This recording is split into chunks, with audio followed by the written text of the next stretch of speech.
Pour les 610, donc la première question on nous demande de démontrer que le point M appartient au plan AHJ.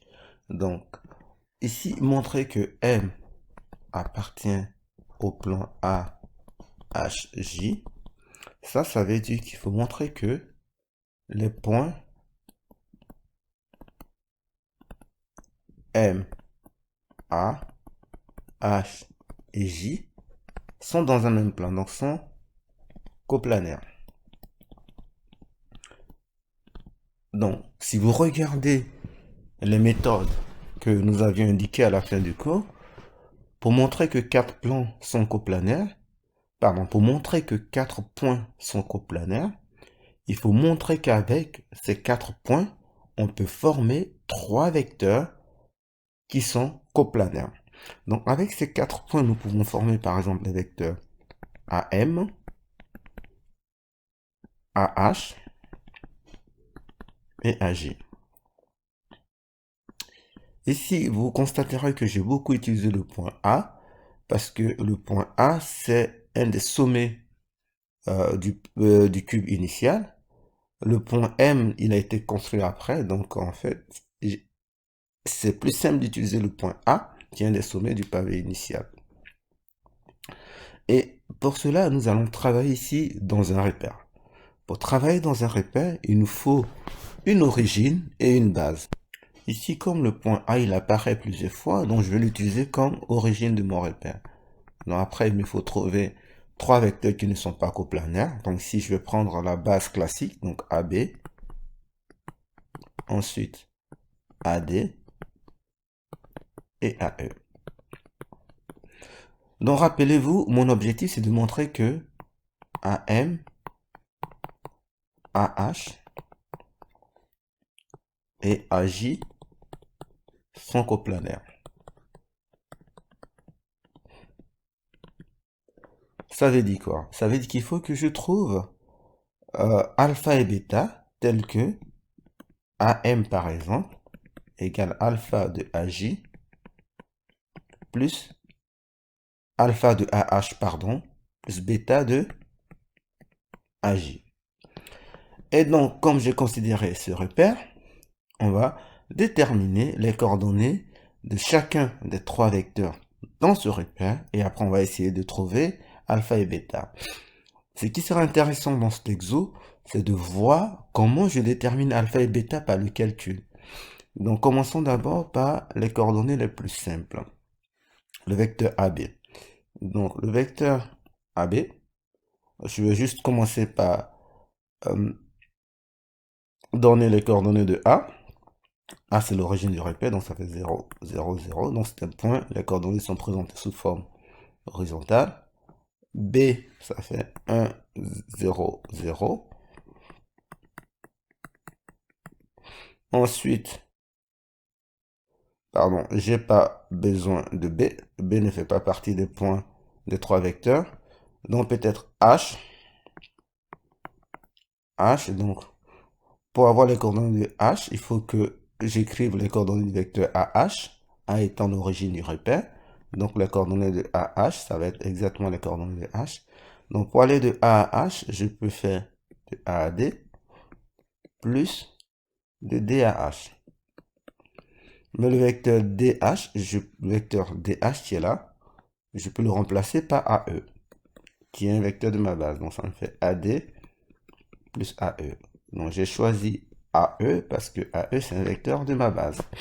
Donc du coup, AH, c'est écrit sous la forme 0 fois le vecteur AB, donc le premier vecteur, une fois le vecteur AD, et plus une fois le vecteur AE.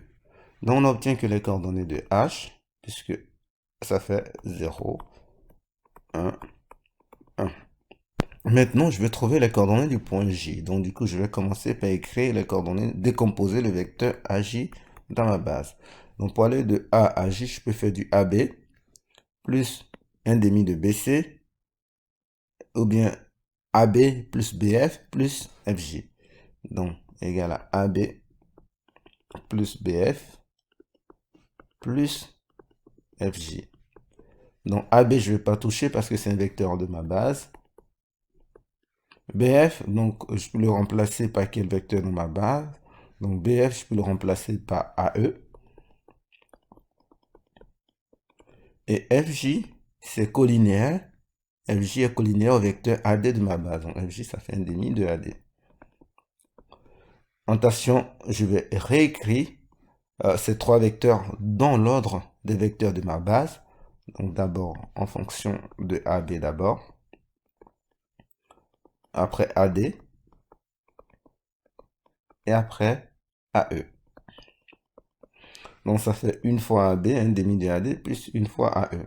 Donc on obtient finalement les coordonnées du vecteur du point J, qui sont 1, 1,5, 1.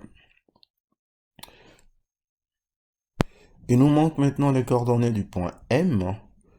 Mais on sait que M est le milieu de IJ, le segment IJ. Donc on sait que M a pour coordonnées XG plus XI divisé par 2, YG plus YI divisé par 2, et ZG, attention on est dans l'espace, donc il faut une troisième composante, ZI divisé par 2. Donc pour trouver les coordonnées de M, on peut trouver les coordonnées des points I et G et calculer les coordonnées de M. Donc on va donner directement les coordonnées de I. Donc AI, ça fait 1,5 de AE. Donc je rappelle la base dans laquelle on travaille. Donc on travaille dans le repère, pardon, A, AB, AD, AE. Vous voyez bien que AI, c'est 1,5 de AE. Donc du coup, I, il aura pour coordonnées 0, 0, 1,5. Après, les coordonnées de G, si vous décomposez le vecteur AG, vous vous rendrez finalement compte que le point G, il a pour coordonnées 1, 1, 1. Et donc les coordonnées du point M, ça fait 0 plus 1 sur 2, ça fait 1,5. 0 plus 1 sur 2, 1,5. 1,5 plus 1, ça fait 3,5. 3,5 divisé par 2, ça fait 3 quarts. Donc maintenant qu'on a les coordonnées des 4 points qui sont dans notre vecteur, on va essayer de calculer maintenant les coordonnées de nos vecteurs. Écrivons les coordonnées de chacun de nos vecteurs. Donc le vecteur AM, encore une fois, là comme A c'est l'origine, donc les coordonnées du vecteur AM, ça va être exactement les coordonnées du point M. Donc ça nous fait 1,5, 1,5, 3 quarts. AH, ça va être 0, 1, 1. Après AJ, ça va être 1, 1,5, 1. Donc je vous conseille vivement de regarder très bien la partie qui va suivre, comment je vais déterminer les valeurs de alpha et bêta. Donc une fois qu'on a nos trois vecteurs, on va supposer qu'il existe alpha et bêta, tels que AM égale à alpha AH plus bêta AJ. Donc cette égalité va nous donner une équation. Si cette équation a une solution, alors on aura déterminé alpha et bêta. Je reprends bien cette partie. Donc cette égalité vectorielle va nous donner une équation. Et si cette équation, plutôt un système d'équations, si ce système d'équations a une solution, on aura les valeurs de alpha et bêta. Si on voit que ce système d'équations n'a pas de solution, dans ce cas, les vecteurs ne sont pas coplanaires.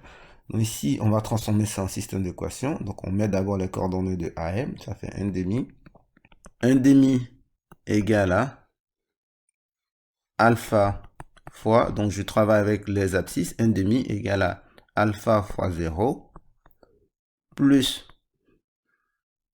bêta fois 1. Après, pour les y, on a 1 demi, donc les ordonnées égales à alpha fois AH, donc alpha fois 1 ici, plus bêta fois 1 demi. Et pour la troisième ligne, on a 3K égale à alpha fois 1 plus bêta fois 1. Donc, ce système nous donne pour la première ligne alpha fois 0, donc déjà que bêta égale à 1 demi. On va remplacer bêta dans les autres équations. Donc, dans la deuxième ligne, on obtient alpha. Donc, bêta est égal à 1 demi. 1 demi fois 1 demi, ce qui fait 1K. Et pour la troisième ligne, 3K égale à alpha plus bêta. Donc, 1 demi fois 1, ça fait 1 demi.